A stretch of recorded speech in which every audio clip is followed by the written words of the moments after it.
রানী বিলকিসের হুদহুদ আমারও কিছু ডিউটি আছে, আমি ওনার একান্ত একজন সৈনিক। এই কথা বলতেই আমি তো অবাক হয়েছি।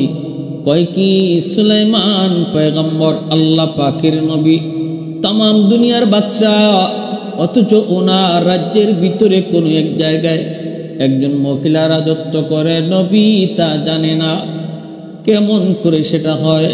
আমি বললাম তুমি আমাকে নিয়ে যাও, আমারে তুমি দেখাইবানি তোমার রানীর রাজ্য। কয় হ দুস্থ আয়, আমার রানীর রাজত্ব তোর একটু দেখাই। এই বইলা আমাকে নিয়ে গেল। আমি যা দেখলাম, নবী জিজ্ঞেস করে কি দেখেছ? হুদহুদ কয় নবী গো, আমি দেখেছি সেখানে একজন রানী, নাম বিলকিস, অনেক সুন্দর রাজ্য তার, ধনে বনে জনে সর্বদিক দিয়ে সে অনেক অনেক উপরে। ধনবল যেমন, জনবল তেমন, অস্ত্র বল তেমন, সুন্দরীও তেমন। ওয়ালাহা আরশুন আযীম, এবং তার একটা নান্দনিক একটা সিংহাসন রয়েছে, দেখার মতো একটা সিংহাসন। ওগো নবীজি, সবচেয়ে বড় আশ্চর্যের বিষয় হলো ওই রানী এবং ওই রাজ্যের মানুষগুলি এক আল্লাহকে চেনে না। তারা সূর্যের পূজা করে, সকালবেলা সূর্যের পূজা করে, সূর্য ডোবার সময় সূর্যের পূজা করে, এক আল্লাহকে তারা চেনে না। এই সংবাদ শোনা মাত্রই সুলাইমান পয়গম্বর গুসায় তিনি ফুলে গেলেন। কষ্টে উদ্ভুত, আমার রাজ্যের ভিতরে কোন রানী রাজত্ব করবে, তাও আবার আমার আল্লাহকে না চিনা, সূর্যের পূজা কইরা আমার রাজত্বের ভিতরে কোন রানী রাজত্ব করবে? হয় না, ইম্পসিবল। ঘটনা সত্য না, আমার বিশ্বাস হয় না। হুদহুদ কয় নবী গো, 100% সত্য। পয়গম্বর কয় তাহলে তুমি সত্যতার প্রমাণ দাও, দলিল দাও। এই জেনেও আমি একটা চিঠি লিখলাম, কোথায়? তাড়াতাড়ি কাগজ কলম নিয়ে আসো। পয়গম্বর সুলাইমান এইবার তিনি রানী বিলকিসের নামে একটা চিঠি লিখলেন। ইন্নাহু বিসমিল্লাহির রহমানির রহিম, ইন্নাহু মিন সুলাইমান ওয়া ইন্নাহু বিসমিল্লাহির রহমানির রহিম। প্রথমেই তিনি লিখলেন, সুলাইমান, আমি সুলাইমানের পক্ষ থেকে তোমার কাছে চিঠি। আর পরের লাইনটাই ছিল আমার আল্লাহর নামে আমি শুরু করলাম। নবী আল্লাহর নামে চিঠিটা শুরু করলেন। এতে করে বোঝা গেল যে কোনো কাজ বিসমিল্লাহ বলে শুরু করা শুধু আমার নবীর সুন্নত নয়, সকল পয়গম্বরের সুন্নত হলো যে কোনো কাজ বিসমিল্লাহ কয়া শুরু করা। বিসমিল্লাহ বলে যেই কাজ শুরু করা হয়, এই কাজের মধ্যে আল্লাহ বরকত দেয়। এই কাজটা আল্লাহ তার নিজ জিম্মাদারিতে সমাপ্ত করে দেয়। শুরু হবে যে এই জিনিসটা, যেই কামটা আল্লাহর নামে, শেষও করবেন সে আল্লাহ, আল্লাহর জিম্মাদারিতে। এজন্য বিসমিল্লাহ বইলা শুরু করা, এটা শুধু এই উম্মতের জন্য, শুধু নবীর সুন্নত নয়, গোটা সকল নবীর সুন্নত হলো বিসমিল্লাহ বলে শুরু করা। তিনি বিসমিল্লাহ বলে চিঠিটা শুরু করলেন, নিজের পরিচয়টাও আগে দিলেন, এরপরে আল্লাহর নামে তিনি চিঠি শুরু করলেন। পরিষ্কার ভাষায় লিখলেন, ও রানী বিলকিস, খুব দ্রুত তুমি কালেমা পড়ে মুসলমান হও, আমার কাছে তুমি সারেন্ডার করো, আত্মসমর্পণ করো। আর যদি আমার কাছে আত্মসমর্পণ না করো, তাহলে তৈরি হয়ে যাও, প্রস্তুত হয়ে যাও আমার সাথে যুদ্ধ করতে। আমি তোমার মোকাবেলা করার জন্য সৈন্য পাঠাবো। এই মর্মে তিনি চিঠি লিখা হুদহুদকেই বলতেছেন, হুদহুদ, খবর যখন তুই দিলি, চিঠিটাও তুই নিজে পৌঁছাবি।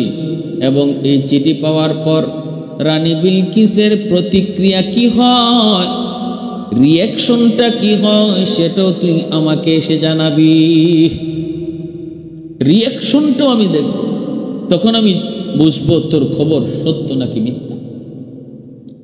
হুদহুদ টুটে করে চিঠি নিয়ে রওনা দিল। রানী বিলকিসের খাস কামরার ভিতরে হুদহুদ চিঠি নিয়ে ঢুকে পড়ল। পাখি তো ঢুকার তার জন্য সহজ। চিঠি নিয়ে খাস কামরার ভিতরে ঢুকল। রানী বিলকিসের বুকের উপরে চিঠিটা রেখে আড়ালে একটা জায়গায় ওই হুদহুদ বসে সে রিয়াকশনটা দেখতে লাগলো।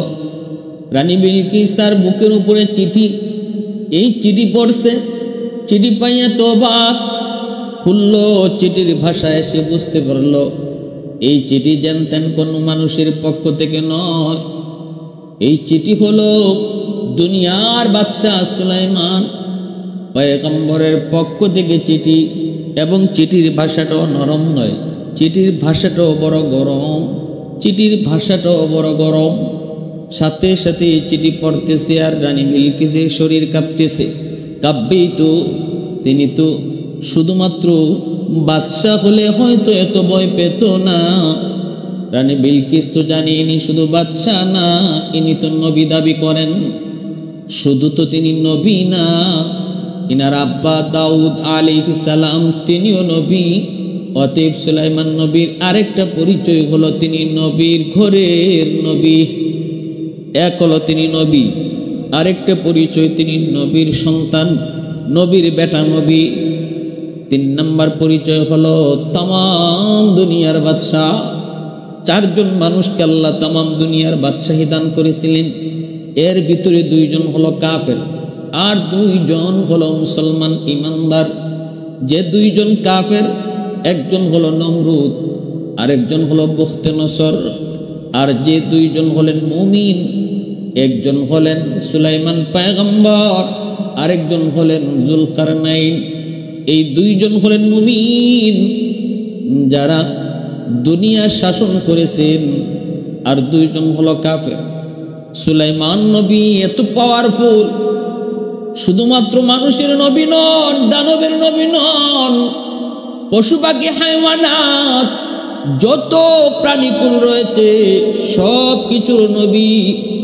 এমনকি বাতাস পর্যন্ত ওনার কথা মতো চলত। আল্লাহ বাতাসকেও তার অনুগত করে দিয়েছিলেন। পয়গম্বর সুলাইমান কোথাও যেতে চাইলে বাতাস ওনাকে এক জায়গা থেকে আরেক জায়গায় পৌঁছায় দিত।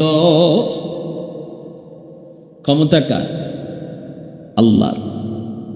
নবীদের মুআজিজা, ওলিদের কারামত, এগুলা তাদের ব্যক্তিগত কোনো শক্তি না, এই শক্তিটা দেন আল্লাহ।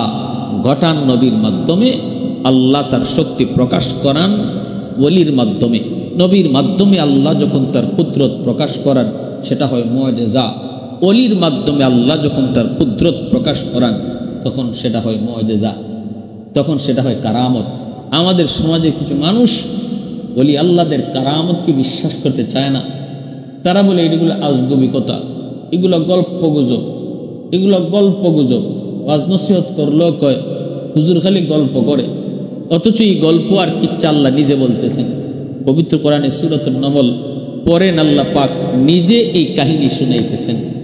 অবাক হয়ে যাবেন, তাই তো না? কেমনে সম্ভব? কেমনে সম্ভব?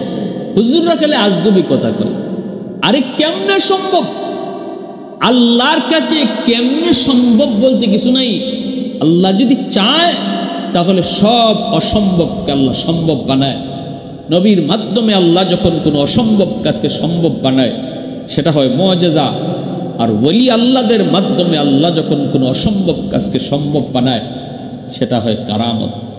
কারামতুল আউলিয়ায়ে হাক্কুন, ওলি আল্লাহদের কারামত হক। নবীদের মুআজিজা যেমন হক, ওলি আল্লাহদের কারামত হক। এখানে একজন নবীর কথা আল্লাহ বলতেছেন। সূরাতুন নমলে আল্লাহ পাক আরেকজন ওলির কথাও বলবেন। একজন ওলির কারামতের ঘটনা ওই সূরার মধ্যে আল্লাহ বলছেন। নবীর মুআজিজা, নবীর মাধ্যমে আল্লাহর কুদরত প্রকাশ করাইছেন এই কিচ্ছা, এই কাহিনীর ভিতরে। আবার এই কাহিনীর ভিতরে একজন ওলির মাধ্যমেও আল্লাহ তার কুদরত আর শক্তিকে প্রকাশ করাইছেন। এরপরও বলো যে ওলিদের কারামত মানি না। কোথায় বলছেন? একটু সামনের দিকে, একটু মনোযোগ দিয়ে শুনে। চিঠি পাওয়ার পর রানী বিলকিস সাথে সাথে 3 বাহিনীকে ডাকলো, 3 বাহিনীর প্রধানকে ডাকলো, ডেকে ডেকে জরুরি মিটিংয়ে বসে গেল। এখনও রানী বিলকিসের শরীর কাঁপতেছে। সে পরিষ্কার ভাষায় তার সংসদে বলল, অনেক দামি একটা চিঠি আমার কাছে এসেছে সুলাইমান পয়গম্বরের কাছ থেকে, দুনিয়ার বাদশা যিনি তার কাছ থেকে চিঠি এসেছে। এই চিঠির মধ্যে লেখা, কে দিয়ে গেল আমি জানি না, দেখি নাই, তবে যতদূর বুঝেছি চিঠিটা একটা পাখি দিছে, একটা পাখি দিছে। একজন নবী, একজন বাদশাহ কোনো মানুষ নামক পিয়নের মাধ্যমে চিঠি পাঠায় নাই, চিঠি পাঠাইছি পাখির মাধ্যমে। একটু বুঝে পরামর্শ দিও, আগেই বলতেছি রানী বিলকিসের কথা, একটু বুঝছো শুধু তার শক্তিটা। একটা পাখির মাধ্যমে সে চিঠি পাঠাইছে, সেই পাখিও আমার খাস কামরায় ঢুকছে। কিভাবে ঢুকলো, কোন দিক দিয়ে ঢুকলো আমি বুঝি নাই। আমি এখনো বেকুফ, আমি এখনো আশ্চর্য, আমি এখনো হতভম্ব যে কিভাবে ঢুকলো। সেই চিঠি আবার আমার বুকে রাখলো, রেখে চিঠি আবার পাখিটা অদৃশ্য হয়ে গেল।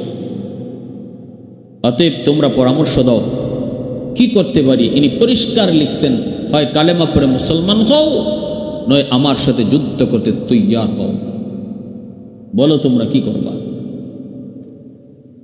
সাথে সাথে রাজ পরিষদের ভিতরে 3 বাহিনী তারাই গেছে।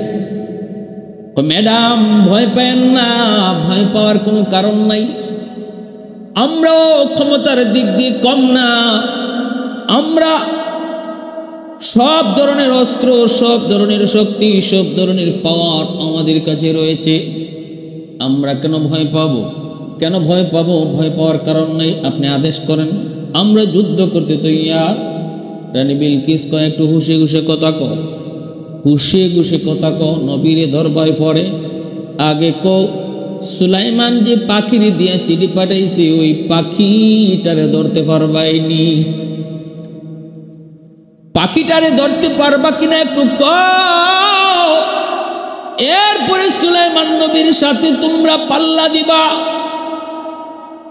লাফায়ও না, বাহাদুরি দেখাও না, সব জায়গায় বাহাদুরি চলে না, সব জায়গায় চাপা বাজিও চলে না। এখানে চাপা মারার জায়গা না, বাহাদুরি দেখানোর জায়গা না। জানুনি ইন্নাল মুলুকা ইযা দাখালু কারিয়াতান আফসাদুহা। রানী বিলকিস কই, পাওয়ারফুল পরাক্রমশালী কোনো বাদশা যদি কোনো গোত্রে ঢুকে, কোনো দেশ জয় করে, তাহলে এই দেশে ঢুকেই ফসাদ সৃষ্টি করে, দেশে ঢুকেই রক্তপাত ঘটায়, খুন খারাপি করে, মানুষ হত্যা করে। দেশ যখন স্বাধীন হয়, দেশ যখন কোনো দেশ, অন্য দেশ যখন কোনো দেশকে দখল করে, প্রথম নম্বর কাজ হলো নির্বিচারে মানুষ হত্যা করে। এরপরে রানী বিলকিসে কয়, সম্মানিত মানুষকে বেইজ্জত করে, অসম্মানী করে। এটাই হলো নিয়ম, এটাই হলো সিস্টেম। অতএব একটু হুশে খুশে কথা কয়। সুলাইমান তিনি এত বড় বাদশাহ, এত বড় পাওয়ারফুল, যার কথা পাখিও শুনে, যার কথায় দানব চলে। অতএব তার সাথে পাল্লা দেওয়ার আগে একটু হুশ করে কথা কও, একটু বিবেক খাটায় কথা কও। চুপচাপ হয়ে গেল দরবার। এইবার রানী বিলকিস কয়, তাহলে শোনো, তোমরা তো নীরব হয়ে গেছো, আর কোনো কথা নেই, এবার আমার কথাটা শোনো। আমি একটা পরামর্শ দেই, আমাদের আগে বোঝা দরকার, ইনি কি শুধু দুনিয়াদার কোন বাদশা, নাকি তিনি আল্লাহর পয়গম্বর? তিনি যদি সত্যি আল্লাহর পয়গম্বর হয়ে থাকেন, আবার বাদশাহ হন, তাহলে বাহাদুরি দেখায় লাভ নেই, লাফায়া লাভ নেই, চাপাবাজি করো লাভ নেই, সোজা তার কাছে সারেন্ডার হওয়া লাগবে। কারণ শুধু বাদশার সাথে লড়াই করা যায়, হয়তো জিততেও পারে, হারতেও পারে, কিন্তু যে বাদশাহ যদি আল্লাহর নবী হয়, তাহলে নিশ্চিত লেখে নাও আমাদের পরাজয়, নবীর বিজয়। কারণ তখন নবীর সাথে আল্লাহর কুদরতি হাত সাথে থাকে। কাদিরে কুদরতদারি বর কামাল, কাদিরে কুদরতদারি বর কামাল, আনতা রব্বি আনতা হাসবি দুল জালাল, আনতা রব্বি আনতা হাসবি দুল জালাল। আল্লাহ রাব্বুল আলামিন ক্ষমতার মালিক আল্লাহ যারে চায় তারে ক্ষমতায় বসায়। কুলিল্লাহুম্মা মালিকাল মুলকি তুতিল মুলকা মান তাশা ওয়া তানজিউল মুলকা মিম্মান তাশা ওয়া তুইজ্জু মান তাশা ওয়া তুযিল্লু মান তাশা বিয়াদিকাল খায়র ইন্নাকা আলা কুল্লি শাইইন কাদির। আল্লাহ কারো কাছ থেকে ক্ষমতা ছিনায় নেয়, কাউকে আল্লাহ ক্ষমতা দেয়, কাউকে আল্লাহ ইজ্জত দেয়, কাউকে আল্লাহ বেইজ্জত করে। সকল ক্ষমতার মালিককে আল্লাহ। জনগণই সকল ক্ষমতার উৎস নয়, এটা শিরকি আর কুফরি মতবাদ। এই কথা যে মন থেকে কইব এর ঈমান থাকবে না। সকল ক্ষমতার উৎস একমাত্র কে? আল্লাহ।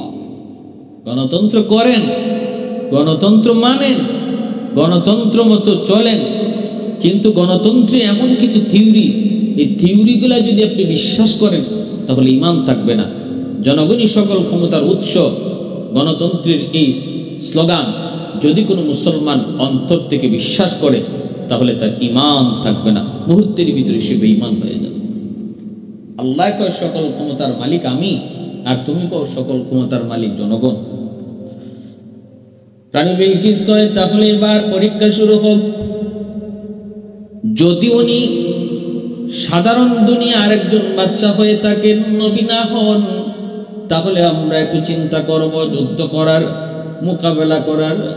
আর যদি তিনি পয়গম্বর হন তাহলে অসম্ভব, পয়গম্বরের সাথে যুদ্ধ করে কোনো লাভ হবে না। এবার রাজসভায় সবাই কয় ঠিক আছে জাহাপনা আপনি যা মনে করেন কি করা যায়। ইনি কয় এটা বোঝার জন্য তারে কিছু ঘুষ দিন। কেমনে? কয়ে কিছু স্মরণের ইট নিয়ে যাও, তোমরা তোমাদের সৈনিকের পোশাক খুলে ফেলো। 500 জন সেনা অফিসারকে তিনি পোশাক পরিবর্তন করায়া, ধর্মীয় পোশাক পরায়া, ইসলাম ধর্মীয় পোশাক পরায়া 500টা স্বর্ণের ইট সাথে করে দিয়ে দিয়েছেন ঘুষ হিসাবে। এক একটা ইট 2.5 কেজি ওজনের, এক একটা ইট স্বর্ণের ইট।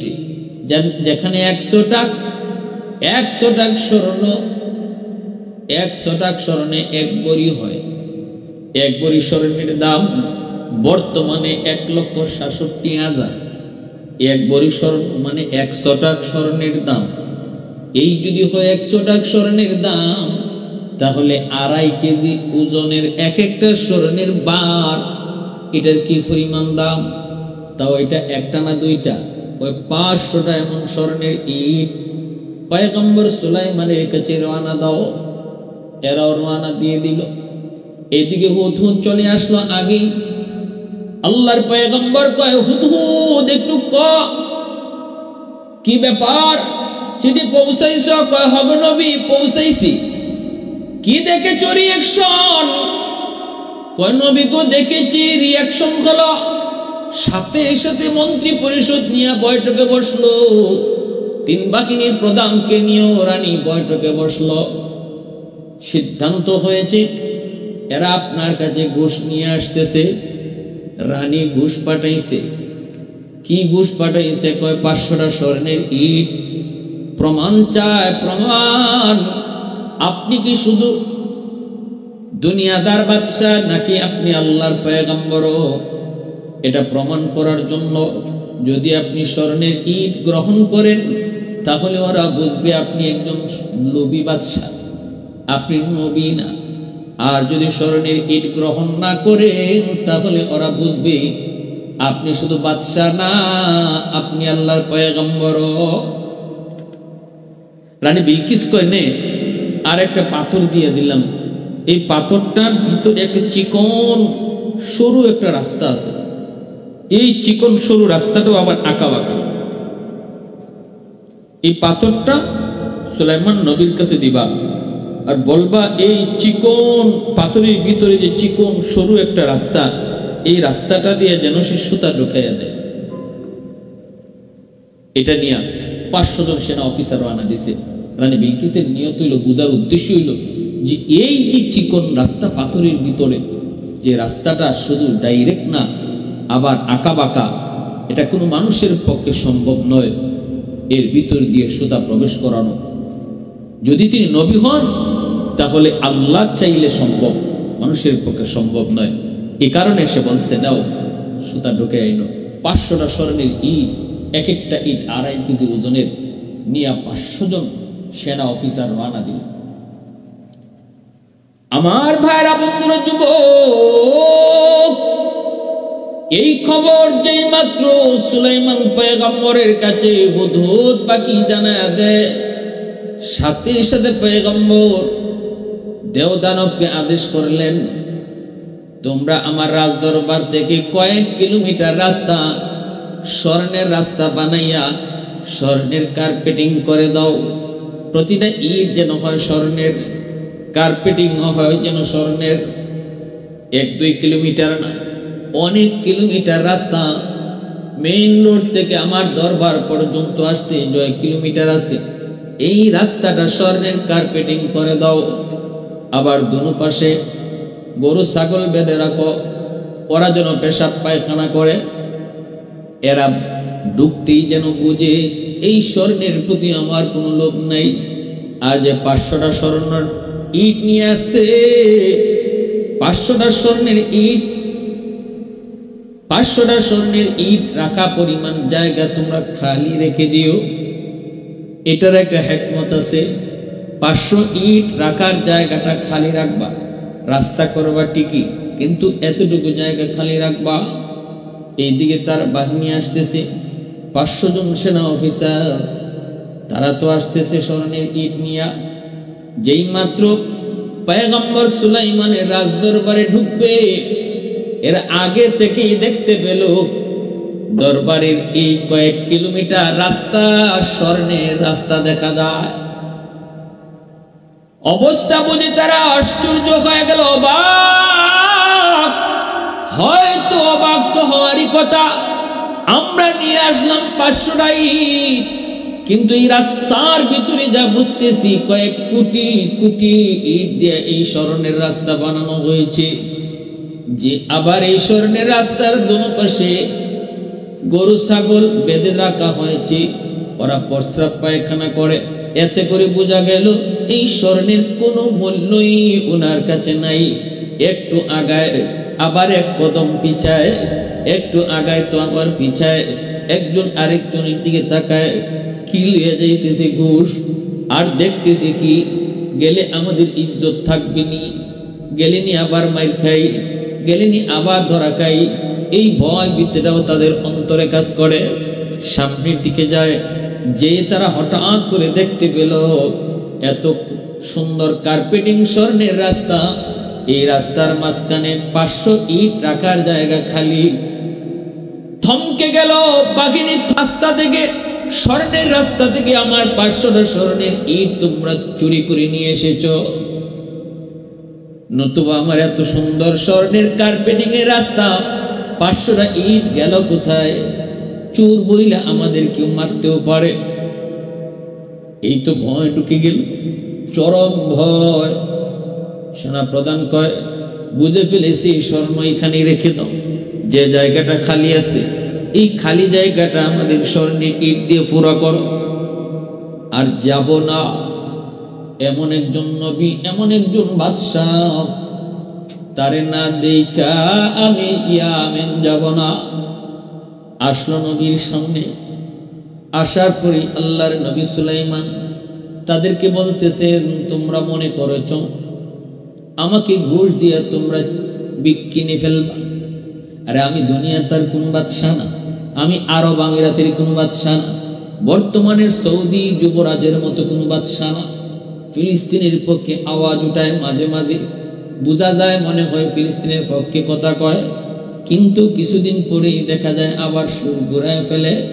গতকালকেও দেখলাম আরব আমিরাতের শায়েখ আমেরিকার প্রেসিডেন্ট ডোনাল্ড ট্রাম্পকে নিয়ে তার দেশে সে এমন সংবর্ধনা দিতেছে মুসলিম নারীদেরকে, চোল না চায় না চায় এই ট্রাম্পকে সংবর্ধনা দেয়। আজকে আবার দেখলাম আল্লাহর ঘর মসজিদের ভিতরে ট্রাম্পকে নিয়ে ওই আরব আমিরাতের শায়েখ জুতা পইরা আল্লাহর ঘর মসজিদে ঢুকছে।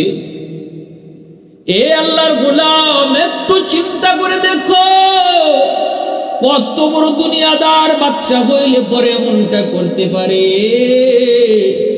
যে ট্রাম্পের হাতের মধ্যে ফিলিস্তিনের শিশুদের রক্তরি যুবক, যে ট্রাম্পের হাতে ফিলিস্তিনের হাজারো হাজারো শিশুদের রক্ত, সেই ট্রাম্পকে মসজিদের ভিতরে জুতা পরায় হাঁটায়, মুসলিম নারীদেরকে নিয়ে তারে ফুলের সম্ভাষণ দেয়। কেন হয়েছে? কারণ সে দুনিয়াদার বাদশা। একটা আওয়াজ দেয় ফিলিস্তিনের পক্ষে, আবার কিছুদিন পরে আবার সুর ঘুরায় ফেলে, কয়েকদিন পরে আমেরিকার বাদশারে প্রেসিডেন্টে আবার দাওয়াত করে। কারণ কি জানুনি? কারণ হলো তলে তলে ঘুষ পেয়ে যায়। যেমনটা রানী বিলকিস সুলাইমান নবীকে করেছিল, যদি তিনি দুনিয়াদার বাদশা হন তাহলে আমার দেওয়া ঘুষ পেয়ে তিনি নীরব হয়ে যাবেন, চুপ হয়ে যাবেন। এমনটাই বর্তমানে আমেরিকা সহ ইসরায়েল বেদিন বেঈমানগুলি মুসলিম রাষ্ট্রপ্রধান যারা দুনিয়াদার বাদশা, তাদেরকে তলে তলে গোপনে গোপনে স্বর্ণ দিয়া, টাকা দিয়া, নারী দিয়া ওরা কিনে ফেলেছে। কারণ এরা দুনিয়াদার বাদশা। এজন্যই আমেরিকার গোলাম হয়ে আছে, এজন্যই ইসরায়েলের গোলাম হয়ে আছে। পয়গম্বর সুলাইমান তিনি তো এমন নন, তিনি তো আল্লাহর পয়গম্বর। সুলাইমান নবী কয়, তোমাদের রানী বিলকিস রং নাম্বারে ডায়াল করেছে। আমি শুধু দুনিয়াদার কোনো বাদশা না, আমাকে স্বর্ণের ইট দিয়ে কিনা যায় না, আমি আল্লাহর পয়গম্বর। কই তোমার রানীর দেওয়া সেই পাথরটা দাও। বলতেই তো ওরা অবাক, পাথরের খবরও তো নবী পেয়ে গেছে। বলে হ, পাথরটা দাও, আমি সুতা ঢুকাইয়া দিতেছি। এইবার সেনা প্রধান, এবার 500 জন প্রতিনিধি তারা ভয় পেয়ে গেল।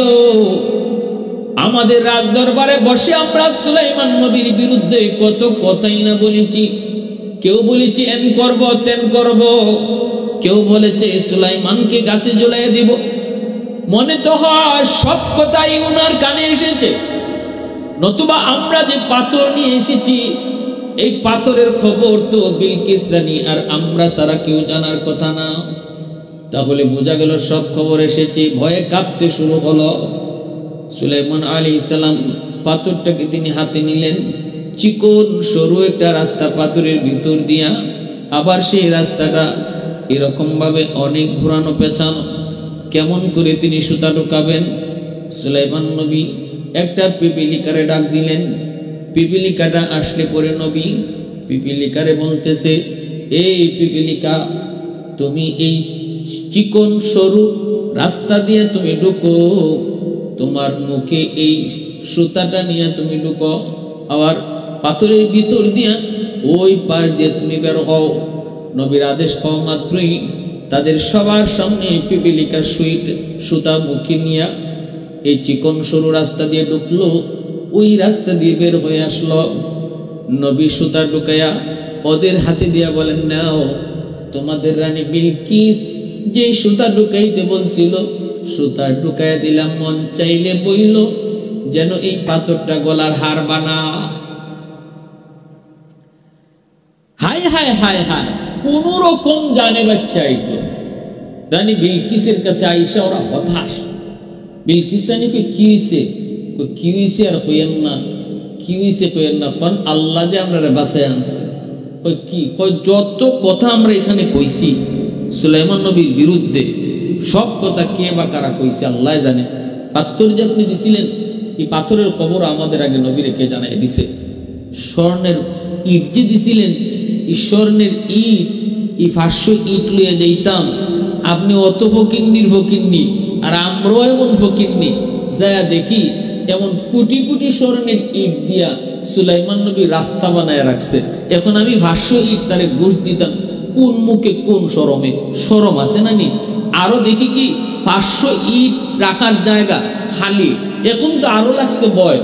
এই ইটগুলো লইয়া যদি যায় আর নবী যদি কয় আমার রাস্তা থেকে চুরি করে তোমরা 500 ইট লইয়া আইছো, তাহলে তুই এটা 100% সকলেই বিশ্বাস করব। এত সুন্দর স্বর্ণের রাস্তা, এই জায়গার মধ্যে 500 ইট এই রাখার জায়গা খালি থাকতো কেন? অতএব আমরা চুরি করছি এটা প্রমাণিতই দেব। ডরের সূত্রে, ডরে আর ভয়ে আপনার দেওয়া 500ই আমরা উনার রাস্তায় ওই গ্যাপ জায়গাটা পূরণ করে দিয়েছি। ভালো কাম করছো, কামের কাম করছো। তো এরপরে আর কোনো কথা নাই, যা ওইবার যা হইছে, যা দেখবার আমরা দেখছি। আর নেন আপনার হাত্তর, নেন আপনার সুতা। সুলাইমান নবী এই কথাগুলা বিলকিস রানী শোনার পরে কয়, এখনো কি তোমরা যুদ্ধ করার খায়েশ আছে তার সাথে? কয় জি না, আমরা আর খায়েশ নাই। কয় তাইলে তাড়াতাড়ি করে প্রস্তুতি নাও, সবাই রেডি হও, আমরা নবীর কাছে গিয়া আমরা সরাসরি ওনারে দেখব, তারপরে বুঝে পড়লে কালেমা পড়ে মুসলমান হয়ে যাব, সরাসরি তার সাথে সাক্ষাৎ করব। বিলকিস রানী নিজে রওনা দিয়ে দিছে। এই বাহিনী নিয়ে যখন আবার আসতেছে, তখন হুদহুদ পাখি আইসা আবার নবীর নিউজ দেয়। কারণ হুদহুদ তো নবীর সিআইডি, হুদহুদ নবীর সিআইডি। আইয়া কয় নবী গো, এখন কিন্তু রানী নিজে আইতেছে। আগে পাঠাইছিল প্রতিনিধি, এখন আসতেছে নিজে। আল্লাহর পয়গম্বর সুলাইমান এই খবর পাওয়া মাত্রই তিনি সাথে সাথে সিংহাসনে বসলেন, আর জিন্নাতদেরকে ডাকলেন, দেব দানবদেরকে তিনি ডাকলেন। তারপরে বলতেছেন, রানী বিলকিস বের হইছেনি? হুদহুদ কয় হ, বের হয়ে গেছে। নবী কয় সিংহাসন কই রাখছে? কয় 7টা গেটের ভিতরে খাস কামরায় তালা মাইরা তার সিংহাসন রাইখা আইছে। এবার আল্লাহর পয়গম্বর সুলাইমান তিনি দেব দানবকে বলতেছেন, কে পারবাস রানী বিলকিস আমার কাছে আসার আগে আগে তার সিংহাসন নিয়ে আসবা? সে কিন্তু এখন মাঝ রাস্তায় আছে, আমার কাছে আসার আগে আগে সিংহাসনকে আনতে পারবা?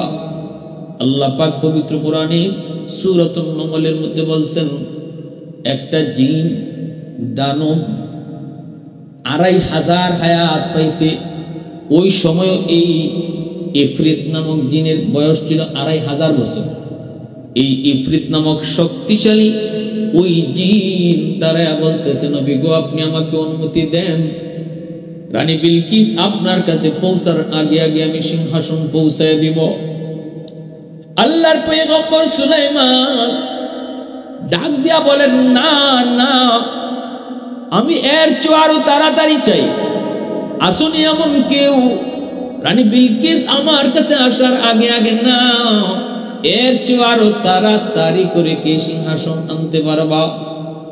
সাথে সাথে উনার দরবারে একজন মানুষ বসা, যিনি ইসমে আজম জানতেন, যার কাছে এলেম ছিল, যার কাছে দ্বীনের এলেম ছিল, দ্বীনি এলেম, কোরআনের এলেম, আখিরাতের এলেম ছিল। এই এলমে নূর তার কলিজার মধ্যে ছিল। জিন্নাতেরাও তখন সারেন্ডার করে, কয় না, এর চেয়েও বেশি তাড়াতাড়ি আমাদের দ্বারা সম্ভব নয়। তবে এর চেয়েও যদি তাড়াতাড়ি আনতে হয়, তাহলে এটা মানুষের কাম, আমাদের দ্বারা সম্ভব না।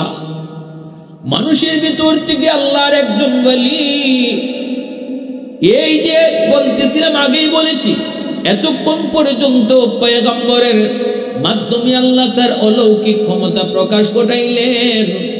এখন আল্লাহ পাক তার একজন ওলির মাধ্যমে তার কুদরত প্রকাশ করাইবেন। তিনি সুলাইমান নবীর আপন খালাতো ভাই, যার নাম ছিল আসিফ ইবনে বারখিয়া। তিনি দাঁড়ায় বলতেছেন, নবী গো, যদি অনুমতি দেন আমি আরো আগে আনতে পারবো। নবী বলতেছে, কতটুকু আগে একটু শোনাও তো দেখি। কাবলা আইয়াতাদ্দা তারফুক, আপনি চোখটা মুছবেন আর চোখ খুলবেন, সাথে সাথে দেখবেন সিংহাসন হাজির।